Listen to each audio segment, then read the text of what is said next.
بسم اللہ الرحمن الرحیم۔ السلام علیکم دوستو، دنیا بھر کی خبروں میں آج آپ سنیں گے، لیکن اس سے پہلے اگر ہو سکے تو لائک اور سبسکرائب کا بٹن ضرور دبا لیں۔ شکریہ۔ قرض واپس لینے کی بجائے دنیا پاکستان کو معاوضہ ادا کرے۔ برطانوی رکن پارلیمنٹ۔ پاکستان نے دنیا بھر سے مجموعی طور پر 1.31 ارب روپے کی نقد امداد حاصل کر لی۔ تائیوان نے پہلی بار چائنا کو آنکھیں دکھا دی۔ بھارت کی روسی فوجی مشقوں میں شمولیت انتہائی تشویش ہے۔ امریکہ۔ راولپنڈی کے ہاسپٹل میں بچوں کی تبدیلی کا معمہ حل ہو گیا۔ آئی جی اسلام آباد کا عمران خان کی سیکیورٹی کے لیے 2 کروڑ ماہانہ کا دعویٰ۔ چائنا کے ساتھ تعلق رکھنے والوں کا انجام اچھا نہیں ہوتا۔ امریکہ۔ آسان عادات سے موٹاپے کو روکا جا سکتا ہے، ایک تحقیق۔ تو آئیے چلتے ہیں اب خبروں کی تفصیل کی جانب۔ برطانوی رکن پارلیمنٹ کلاڈیا ویب نے امیر ممالک سے مطالبہ کیا ہے کہ پاکستان کے قرضے معاف کیے جائیں۔ برطانوی رکن پارلیمنٹ کا کہنا تھا کہ مہنگائی بہت بڑھ گئی ہے۔ دنیا پاکستان کو موسمیاتی تبدیلیوں سے آئے بحران کا معاوضہ ادا کرے۔ کلاڈیا ویب نے کہا کہ قرض واپس لینے کی بجائے دنیا پاکستان کو بحران کا معاوضہ ادا کرے۔ انہوں نے کہا کہ گیسوں کے اخراج میں پاکستان کا حصہ صرف 1% ہے۔ ساتھ ہی انہوں نے سوال بھی اٹھایا کہ پاکستان ماحولیاتی بحران کی ذمہ داری کیوں اٹھائے۔ کلاڈیا ویب کا کہنا تھا کہ انتہائی امیر ممالک دنیا میں ماحولیاتی بحران کے ذمہ دار ہیں، وہ قیمت ادا کریں۔ پاکستان کو فوری طور پر عالمی مدد دینی چاہیے۔ پاکستان نے سیلاب زدگان کے لیے دنیا بھر سے اب تک مجموعی طور پر 1.31 ارب روپے کی نقد امداد حاصل کر لی ہے۔ ناسا نے اپنی سیٹلائٹ تصاویر کو دیکھ کر انکشاف کیا ہے کہ پاکستان میں موسلا دھار بارش اور سیلاب سے سندھ کے علاقوں میں دریا کا بہاؤ کناروں سے باہر آ گیا، اور اس نے وسیع ہوتے ہوئے وقتی طور پر ایک ایسی جھیل کی شکل اختیار کر لی ہے جو 100 کلومیٹر وسیع ہے۔ پاکستان میں تباہ کن سیلاب کی وجہ مون کا وہ نظام ہے جو اس سال کم از کم 10 گنا زائد شدت اختیار کر چکا ہے۔ ناسا کے مطابق یہ تمام علاقہ ایک زرخیز زرعی خطہ تھا جو شدید متاثر ہوا ہے۔ اب تک پاکستان میں سیلابی تباہ کاریوں سے 1150 کے قریب لوگ لقمہ اجل بن چکے ہیں۔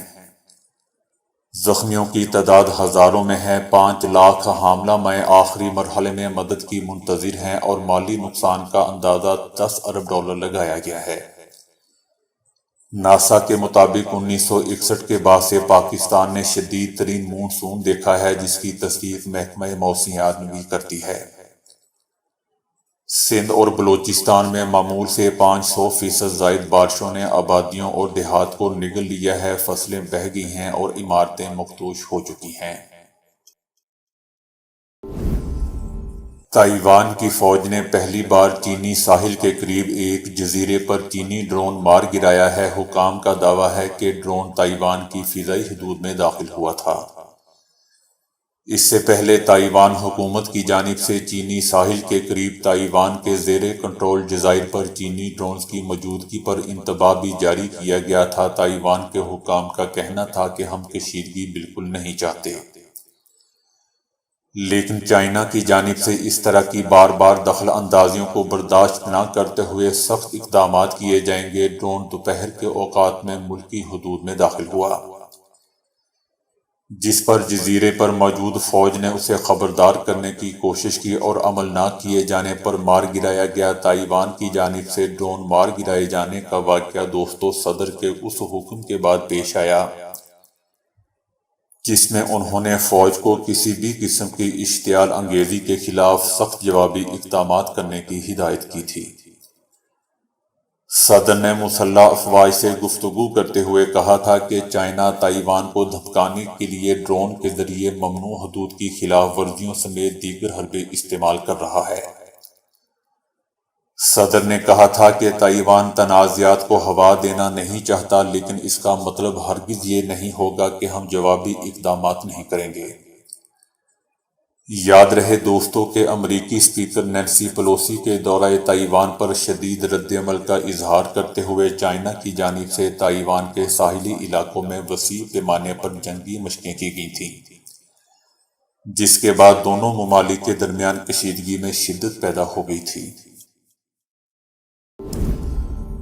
امریکہ نے کہا ہے کہ بھارت کی روسی فوجی مشقوں میں شمولیت پر تشویش ہے۔ یوکرین کے خلاف روسی جارحیت کا بازار گرم ہے۔ وہیں امریکہ کو روسی مشقوں میں شامل ہونے والے ہر اس ملک کے بارے میں خدشہ لاحق ہے، لیکن یہ بھی صحیح ہے کہ ہر ملک اپنے فیصلے کرنے کا خود مجاز بھی ہے۔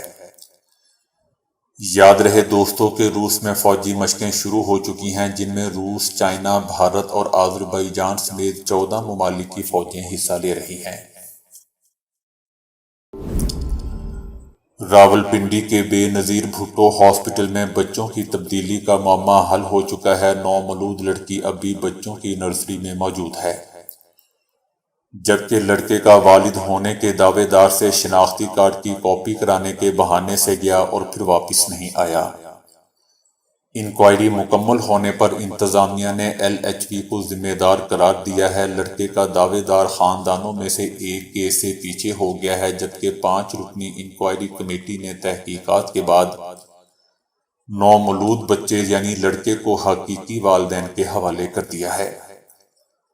ہاسپٹل انتظامیہ نے بتایا کہ جس خاندان نے تھانے میں درخواست دی تھی، ان کو ہاسپٹل دوبارہ بلایا گیا تھا، جبکہ لڑکے کا والد ہونے کے دعوے دار سے شناختی کارڈ کی کاپی کرانے کے بہانے سے گیا اور پھر واپس نہیں آیا، جس کے باعث نومولود لڑکی ابھی بھی بچوں کی نرسری میں موجود ہے، جس کا خیال رکھا جا رہا ہے۔ انتظامیہ نے موقف اختیار کیا ہے کہ باچا خان، جس نے پولیس میں رپورٹ درج کروائی اور اب وہ بھاگ چکا ہے، جب تک کہ والدین نہیں آئیں گے تب تک بچی ہمارے پاس موجود ہے۔ راولپنڈی کے مقامی ہاسپٹل میں ایک خاتون کے ہاں دوستو بیٹی جبکہ دوسرے کے ہاں بیٹے کی پیدائش ہوئی تھی۔ نومولود بچوں کی تبدیلی کے بعد دونوں خاندانوں نے بیٹی لینے سے انکار کر دیا تھا۔ دونوں خاندانوں کا دعویٰ تھا کہ بیٹا ان کا ہے۔ راولپنڈی پولیس نے معاملہ حل کرنے کے لیے دونوں مولود بچوں اور ان کے والدین کا ڈی این اے ٹیسٹ کرانے کا فیصلہ کیا تھا۔ پاکستان تحریک انصاف کا کہنا ہے کہ ہر شہری کی طرح عمران خان کی حفاظت کی ذمہ داری حکومت کی ہے، مگر عمران خان اور امپورٹڈ سرکار کی صفوں میں موجود مجرموں کے سوچ اور کردار میں زمین اور آسمان کا فرق ہے۔ آئی جی اسلام آباد کی جانب سے عمران خان کی حفاظت کے لیے 2 کروڑ ماہانہ روپے کے اخراجات کا دعویٰ کیا گیا ہے۔ تحریک انصاف نے مبینہ طور پر سیکیورٹی پر مامور 266 اہلکاروں کی تفصیلات طلب کرتے ہوئے کہا کہ عمران خان بلا شبہ ملک کے مقبول ترین سیاسی رہنما ہیں۔ امپورٹڈ حکومت کے آنے کے بعد سے عمران خان کی سلامتی غیر معمولی خطرات کی زد میں ہے۔ ریاستی وسائل پر قبضے کرنا شریفوں اور زرداریوں کی روایت ہے۔ شریفوں نے جاتی امرا کے محل کی حفاظت پر پنجاب کے عوام کے 364 ملین روپے اڑا دیے۔ کم و بیش 3000 اہلکار اسی جاتی امرا کے محل کی حفاظت پر لگائے گئے ہیں۔ 6 کیمپ آفیسر قائم کر کے سالانہ اربوں لٹانا کرپٹ شریفوں اور زرداریوں کا وتیرہ ہے۔ عمران خان نے وزارت عظمیٰ میں قدم رکھتے ہی شاہانہ رسم و رواج کو نکال باہر پھینکا اور اپنی تمام مدت اقتدار کے دوران عمران خان اپنی رہائش گاہ پر ہی مقیم رہے۔ عمران خان نے اپنے گھر کے گرد حفاظتی دیوار تک کے اخراجات اپنی جیب سے ادا کیے۔ ان کے سیکیورٹی اخراجات کے حوالے سے پروپیگنڈا مہم کے لیے جاری کردہ تفصیلات نہایت ہی تشویشناک ہیں۔ بظاہر درجن بھر اہلکاروں اور عمران خان کی سلامتی کو لاحق خطرات کے حوالے سے مراسلوں کے علاوہ تو حکومت کو کوئی بندوبست دکھائی نہیں دیتا۔ وزیر داخلہ 266 اہلکاروں کی تفصیلات ہمیں مہیا کریں کہ وہ کہاں لگائے گئے ہیں۔ دوسری طرف خواجہ سعد رفیق نے عمران خان کو چیلنج دے دیا ہے کہ عمران خان کو چیلنج دیتے ہوئے اس نے کہا ہے کہ ہمت ہے تو سازشوں کے نام ضرور بتانا۔ سیاسی مخالفین کو دیوار میں چن دینے کی سازشیں کرنے والوں کا کپتان رو رہا ہے، ہمت ہو تو سازشوں کے نام ضرور بتانا اور سب سے اوپر اپنا نام لکھنا نہ بھولنا۔ امریکہ نے کہا ہے کہ امریکہ پاکستان سے نہیں چاہتا کہ وہ امریکہ اور چائنا میں سے کسی ایک کا انتخاب کرے، بلکہ ہم خود اس بات کا فیصلہ کریں گے کہ پاکستان کو کس کے ساتھ تعلق رکھنا چاہیے۔ امریکہ کا کہنا ہے کہ جو ممالک چائنا کے ساتھ تعلقات استوار کرتے ہیں ان کا انجام اچھا نہیں ہوتا۔ امریکہ چائنا کے ساتھ کسی قسم کی مسابقت سے نہیں ڈرتا۔ امریکہ کے بھارت اور پاکستان کے ساتھ اصولی اختلافات ہیں، لیکن ہم پاکستان کے ساتھ اپنے مضبوط تعلقات برقرار اور وسیع تر رکھنا چاہتے ہیں۔ عمران خان کے امریکہ پر اقتدار میں تبدیلی کے حوالے سے لگائے گئے الزامات کے بارے میں امریکہ کا کہنا ہے کہ عمران خان کے تمام دعوے بے بنیاد ہیں۔ ہماری توجہ اس بات پر مرکوز ہے کہ امریکہ پاکستان تعلقات کس سمت میں گامزن ہیں، جو نہ صرف اس بات کی عکاسی کرتے ہوں کہ جو کچھ ہم نے گزشتہ 75 برسوں میں حاصل کیا ہے، بلکہ اس بات کی بھی عکاسی کریں جو ہم اگلے 75 برسوں میں حاصل کریں گے۔ امریکہ نے پاکستان میں تباہ کن سیلابی صورتحال کے حوالے سے نشاندہی کرتے ہوئے کہا کہ امریکہ کی جانب سے $3 کروڑ کی امداد کا اعلان کر دیا گیا ہے اور ہم مزید امداد دینے کو تیار ہیں۔ 2010 کے بعد سے اس طرح کا خطرناک سیلاب پہلے کبھی نہیں دیکھا۔ یہ سیلاب 2010 کے سیلاب سے بھی بدتر ہے۔ موسمیاتی تبدیلی کے باعث پاکستان میں خوفناک سیلاب آیا۔ امریکہ اس خوفناک قدرتی آفت سے نمٹنے کے لیے پاکستان کی مدد کرنے کو تیار ہے۔ امریکہ بین الاقوامی برادری اور اپنے شراکت داروں سے مدد کی اپیل کرے گا۔ ہم چائنا سے مزید وسیع تر تعلقات کے خواہش مند ہیں۔ ہمارے چائنا کے ساتھ معاشی تعلقات بہت مضبوط ہیں اور ہم سمجھتے ہیں کہ ہم اسے مزید بہتر بنا سکتے ہیں۔ امریکہ کا کہنا تھا کہ پاکستان دنیا کے بڑے مسلمان ممالک میں سے ایک ہے، جبکہ دنیا میں پاکستان کی آبادی 5ویں یا 6 نمبر پر ہے۔ اسی وجہ سے پاکستان امریکہ کے لیے انتہائی اہم ملک ہے۔ جبکہ پاکستان کے عوام ایسا محسوس کرتے ہیں کہ امریکہ پاکستان کے مقابلے بھارت کو زیادہ ترجیح دے رہا ہے۔ امریکہ بھارت کو روس سے سستا تیل خریدنے کی اجازت دے رہا ہے، لیکن پاکستان کو ایسا کرنے سے روکتا ہے۔ لیکن ہمارے ہر ملک کے ساتھ تعلقات مختلف نوعیت کے ہیں۔ امریکہ کے پاکستان اور بھارت کے ساتھ یقیناً اصولی اختلافات ہیں، مگر چائنا بھارت کو اپنا اہم اتحادی بناتا ہے، تو ہم چائنا کے ساتھ تعلقات کو بھارت کے ساتھ منسلک نہیں کریں گے۔ دونوں ممالک کی اہمیت اپنی جگہ ہے اور دونوں ممالک کے حوالے سے ہمارے مختلف اہداف، عزائم اور چیلنجز مختلف ہیں۔ ہم کو عالمی سطح پر چائنا کے حوالے سے تشویش لاحق ہے۔ چائنا پوری دنیا میں جو کردار ادا کر رہا ہے وہ امریکہ کے مفادات میں نہیں ہے۔ امریکہ چائنا کے ساتھ موسمیاتی تبدیلی پر کام کرنے کو ترجیح دیتا ہے، لیکن چائنا نے اس موضوع پر بات کرنے سے ہی انکار کر دیا ہے۔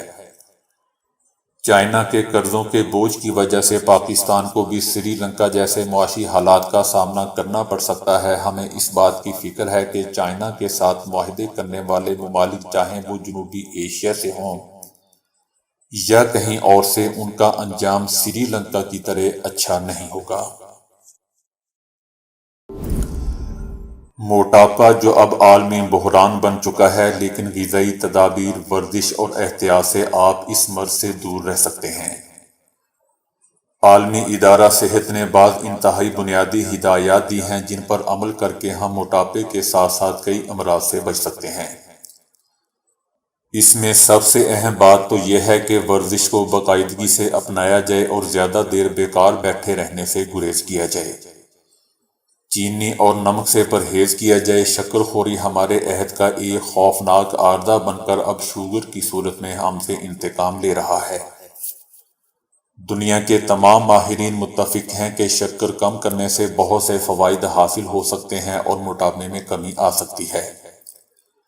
شکر کھانے کی اندھا دھند عادت شوگر کی وجہ بنتی ہے، جو خود بلڈ پریشر، امراض قلب اور کولیسٹرول بڑھانے میں بالواسطہ یا بلا واسطہ کردار ادا کرتی ہے۔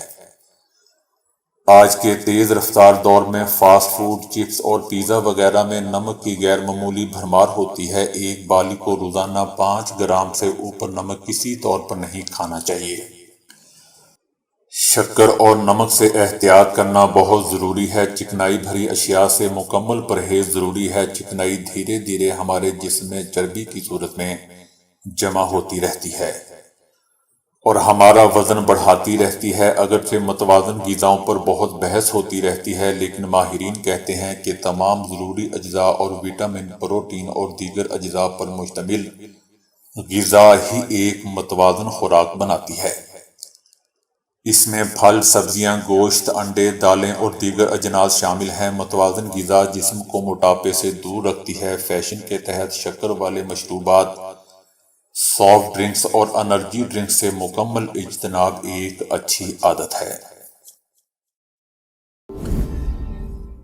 مردوں کے متعلق خواتین کی پسند اور ناپسند مختلف ہو سکتی ہے، لیکن اب ایک تحقیقاتی سروے میں خواتین نے ازواجی فرائض کی ادائیگی کے حوالے سے داڑھی والے شخص کو پسندیدہ قرار دے دیا۔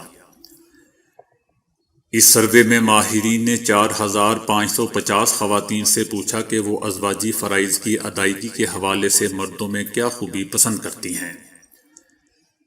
جواب میں 73% خواتین نے کہا کہ جن مردوں کی داڑھی ہو وہ ازواجی فرائض کی ادائیگی میں دوسرے مردوں کی نسبت زیادہ بہتر ہوتے ہیں۔ خواتین کا کہنا تھا کہ داڑھی والا مرد زیادہ مردانہ وجاہت کا مالک اور باروق نظر آتا ہے، جسے ازواجی فرائض کے حوالے سے سروے میں بہت پسند کیا گیا۔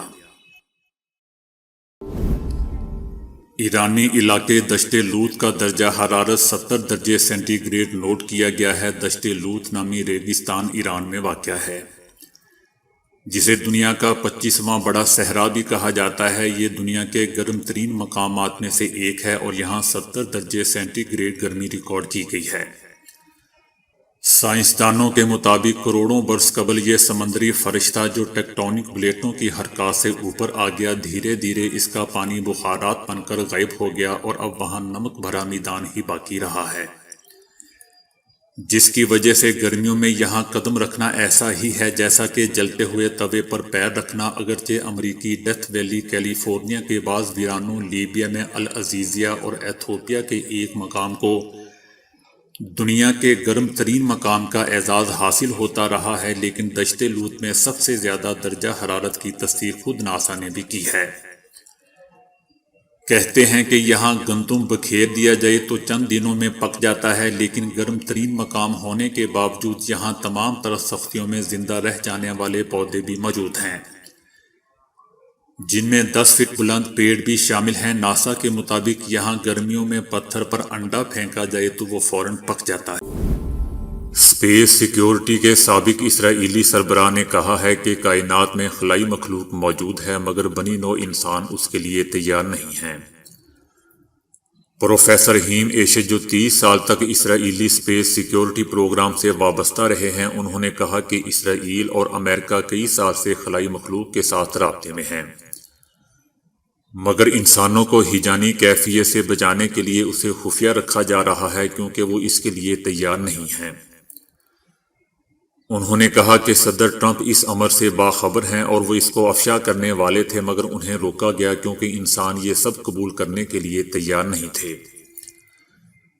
انہوں نے دعویٰ کیا کہ خلائی مخلوق مریخ پر امریکہ کے ساتھ انڈر گراؤنڈ بیس چلا رہی ہے۔ ان کا کہنا ہے کہ خلائی مخلوق اس وقت تک سامنے نہیں آئے گی جب تک انسان اس کے لیے تیار نہیں ہو جاتا۔ اسپین کے ایک جزیرے میں 22 افراد کو جان بوجھ کر کورونا سے بیمار کرنے پر ایک 40 سالہ شخص کو حراست میں لے لیا گیا ہے۔ 40 سالہ شخص کو کورونا کی علامتیں اور 102 بخار تھا، لیکن اس کے باوجود وہ نہ صرف دفتر جاتا رہا بلکہ جم کا ناغہ بھی نہیں کیا۔ مذکورہ شخص نے کورونا SOPs کی بھی پاسداری نہیں کی اور ماسک نیچے کر کے معمولاتی زندگی ادا کرتا رہا، جس کے باعث آفس کے 5 کولیگز اور جن کے 3 ساتھی کورونا میں مبتلا ہو گئے۔ اسی شخص کے اہل خانہ اور فیملی فرینڈز میں بھی 14 دیگر افراد میں کورونا کی تصدیق ہوئی ہے۔ اور یہ 22 افراد اس شخص سے ملتے رہے تھے جس پر پولیس نے مذکورہ شخص کو گرفتار کر لیا۔ پولیس کا کہنا ہے کہ علامتیں ظاہر ہونے پر اس شخص نے اپنا ٹیسٹ کروایا اور رپورٹ آنے کا انتظار کرنے کی بجائے لیب سے براہ راست آفس چلا گیا۔ آفس کولیگز نے اسے واپس جانے کو کہا لیکن اس نے اپنا ماسک نیچے کر کے کہا کہ میں تم سب کو کورونا سے بیمار کر دوں گا۔ اگلے روز اس شخص کی کورونا رپورٹ مثبت آ گئی۔ تو دوستو ابھی کے لیے اتنا ہی۔ ویڈیو کو لائک اور شیئر کرنے کا بہت بہت شکریہ۔